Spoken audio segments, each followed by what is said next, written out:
Hi friends, I was on a roll and I actually wanted to record this while I was still in my robe, but I went to take a shower and get ready because I have to go to an appointment. But I wanted to actually say something about writing and the power of writing a journal. When we're dealing with something or when we don't have clarity on something, sometimes talking it out is really helpful. And I think it works for some people to talk it out. For some people, it doesn't because of how conscious they are of what they say and how they present themselves to other people. So if there's too much consciousness there, that won't necessarily work. But the reason journaling works so well is because there's no negative feedback. There is no feedback with added stuff for you to deal with, so you can be with your own thoughts. And that really has to do with how people listen. I don't know if you notice, sometimes you would share something with another human being, and lots of us actually feel this energetically. Like if we feel if somebody's listening and we feel if they're not. How you know the people are not listening to you is literally you will start getting louder. You will go like this to make sure they hear you, you know? If you can be laid back and say, okay, this is what is happening for me, and you feel that what you're saying is being received, it will clear and not be there for you anymore. So if you're sharing about the problem, you will share it and you will feel that sigh of relief.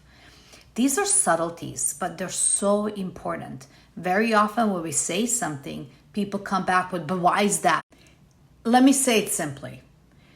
When we say X to people, they hear X, but something happens in how they listen that they hear Y.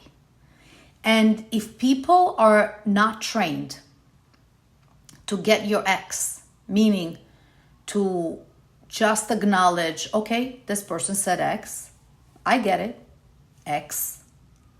If they do something with it, if they go like, why? Or if they wonder what to do with that communication, do you now need help? Here's an example. If I say to you, I'm hungry, if your thoughts about that is like, do I have to feed her now? Well, why is she hungry? Like, why? Of course she's hungry. Look at her. Or something like that. Then my communication, I'm hungry, doesn't feel safe anymore. So the only way to declutter our thoughts is to either write them on a paper, where it might not be safe for you if you reread them and judge it, so be careful about that, or to share our thoughts with a committed listener, somebody who can listen to what we're saying without adding anything or taking something away.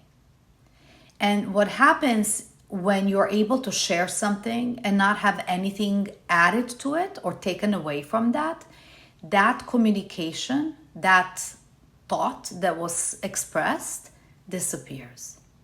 Contrary is true as well. If you're committed to something, then you want to be talking about it continually, such that what you're saying is creating the world that you want to create. Is this helpful? Let me know.